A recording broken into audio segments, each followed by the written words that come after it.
गौरी की शादी एक बड़े घर के लड़के यानी कि राजेश के साथ होती है। राजेश की 4 बहनें हैं और सभी अपने भाई पर जान छिड़कती है। अरे पापा, ये राजेश के लिए कैसी छोटी सी हिट की लड़की ब्याह लाए आप? हम लोगों का भाई तो राजकुमार है, उसके लिए तो कोई राजकुमारी होनी चाहिए थी। गौरी को ननद की बात बुरी लगती है और वो रोने लगती है। अरे क्यों गला फाड़ रही है? क्या गलत बोल दिया मेरी बेटी ने? इकलौता बेटा है हमारा, समझी? वो तो तेरे ससुर हाँ कराए थे, वरना मैं तो ना करवाती तेरी शादी अपने हीरे जैसे बेटे से। ननदे सास को भरती और सास गौरी से लड़ती। ये क्या है? तुम्हारी बहनें और माँ आए दिन मुझे खरी खोटी सुनाती रहती है। क्यों नहीं बोलते उन लोगों को कुछ? अरे क्या बोलूं? अब उन लोगों का इकलौता भाई और बेटा होना तो वो लोग थोड़े इमोशनल है मुझे लेकर, समझा करो ना। और कौन सा वो लोग रोज आते हैं ससुराल से? माना एक साथ नहीं आती, लेकिन रोज कोई ना कोई तो खड़ा ही रहता है ना। खैर, जैसे तैसे कुछ साल गुजरते हैं। गौरी एक प्यारे से बेटे की माँ बनती है।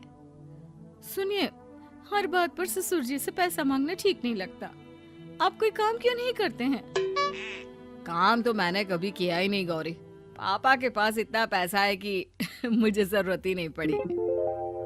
लेकिन कहते हैं ना, हर दिन एक सा नहीं होता। गौरी के ससुर की मृत्यु हो जाती है और घर में गरीबी छा जाती है। गौरी ननद को फोन करती है। दीदी, अब जीजा जी को बोलकर इन्हें कहीं नौकरी दिलवा दो ना। घर चलाना मुश्किल हो रहा है।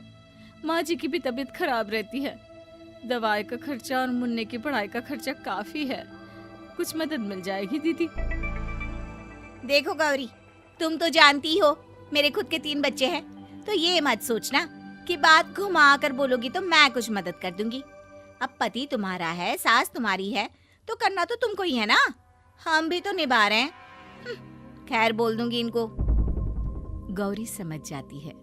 वो दूसरी ननद को फोन करती है, लेकिन वहाँ से भी उसे कुछ ऐसा ही जवाब मिलता है। अरे भाभी, हमारा भाई कैसे काम करेगा? वो तो राजकुमार है।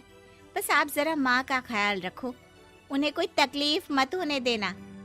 बाकी करते हैं बात आराम से।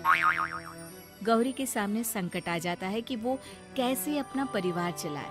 ना पति काम करना चाहता है और ना ननदे मदद। फिर एक रोज गौरी की सहेली कहती है, गौरी, मैं ना एक फैक्ट्री में काम करती हूँ, तुम्हारी परेशानी समझ सकती हूँ। क्यों नहीं तुम भी मेरे साथ वहाँ काम करती? अरे लेकिन मुन्ना तो छोटा है ना। तो क्या हुआ? तेरी सास और पति तो घर पर ही हैं, वो लोग संभाल लेंगे। तू चल मेरे साथ। गौरी ने अब काम करना शुरू कर दिया था, लेकिन उसका सपना अपने बेटे को अच्छी शिक्षा देने का था। गौरी अपने भाई से कहती है, भाई, आपके बच्चे जिस स्कूल में पढ़ते हैं उस पर मेरे गौरव का भी एडमिशन हो सकता है क्या? अरे कैसे बात कर रही है गौरी?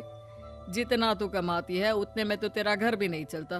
तू कहाँ इतने महंगे स्कूल का सपना देख रही है? लेकिन गौरी भी ठान लेती है कि वो किसी न किसी तरह अपने बच्चे को अच्छे स्कूल में पढ़ाएगी। माँ जी, ये मेरे गहने हैं, मैं बेच रही हूँ। गौरव का कल एडमिशन है। अरे वो तो ठीक है गौरी, लेकिन आगे की फीस कैसे मैनेज करेगी? और ज्यादा मेहनत कर लूंगी माँ। गौरव कुछ बन गया तो हम लोगों के सारे दुख दर्द दूर कर देगा। गौरी, हम लोगों ने तुझे गलत समझा, लेकिन तू ही थी जो ये घर लेकर चल रही है, वरना कब की अलग हो जाती।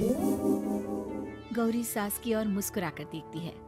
आप भी तो मेरा साथ दे रही हैं ना। अरे कभी खाने में अंडा या मुर्गा भी खिला दिया करो। क्या रोज रोज पत्ता खिलाती रहती हो? अरे शर्म तो आती नहीं? सारा दिन बहू काम करके पैसे लाती है, खुद तो कुछ करता नहीं, ऊपर से मुर्गा खाना है इसको। गौरी अपना घर चलाने के लिए तो पर्याप्त पैसे कमा लेती है, लेकिन बेटे के महंगे स्कूल, कोचिंग और उसकी डिमांड पूरी करने के लिए उसे लोगों से पैसे उधार लेने पड़ते। माँ, मुझे जूडो कराटे की ड्रेस चाहिए। मैं घर के कपड़ों में क्लास नहीं अटेंड करूँगा। और क्या, बिल्कुल, घर की भी कोई ड्रेस होती है क्या?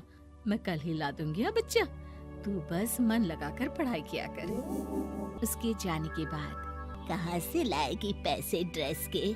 माँ वो पास वाली चाची से कुछ पैसे उधार लूंगी। अरे सभी से तो उधार ले चुकी है तू। कर्जा इतना चढ़ा लिया है कि पूरा जीवन भी कमाएगी तो उतार नहीं पाएगी। अरे माँ जी, गौरव कुछ बन जाए तो मुझे कमाने की क्या जरूरत, फिर तो मैं बस रानी बनकर राज करूंगी। एक दिन गौरव कहता है, माँ मेरी नौकरी लग गई है, वो भी अच्छे पैसों में। अब हम लोगों के बुरे और दुख के दिन जल्दी खत्म हो जाएंगे। गौरी की खुशी का ठिकाना नहीं होता। वो सास की फोटो के सामने हाथ जोड़ती है कि उसका पति उसे कहता है, देखा गौरी, तेरी तपस्या खत्म हुई। इतने सालों से जो तू फैक्ट्री में नौकरी कर रही है, अब तू आराम कर सकती है। अरे नहीं नहीं, अभी तो नौकरी लगी है, कुछ दिन कुछ पैसे कमा तो लेने दो। कुछ महीनों बाद गौरी की ननद गौरव के लिए रिश्ता लेकर आती है। अरे भाभी, वो मैं ना रिश्ता लेकर आई थी गौरव के लिए, सुना अच्छा कमा रहा है, क्यों? देखा मेरी बहन कितनी अच्छी है, कितना सोचती है हम लोगों के लिए। गौरी कुछ नहीं कहती, लेकिन उसका मन नहीं होता है कि वो बेटी की शादी इतनी जल्दी कर दे। हाँ वो तो ठीक है, लेकिन अभी कुछ कर्जा है जिसे उतारना है। तो क्या हो गया, शादी के बाद भी उतार लेगा, कम से कम एक लड़की आ जाएगी तो आराम रहेगा। गौरी लोगों के प्रेशर में आकर बेटे की शादी कर देती है और शादी के बाद एक दिन जब अपनी फैक्ट्री में जाती है, मैनेजर साहब, कैसे इस फैक्ट्री में 22 साल काम कर लिया पता ही नहीं चला। अब तो बेटा सेटल हो चुका है, नौकरी की जरूरत नहीं है, लेकिन आप सभी का शुक्रिया।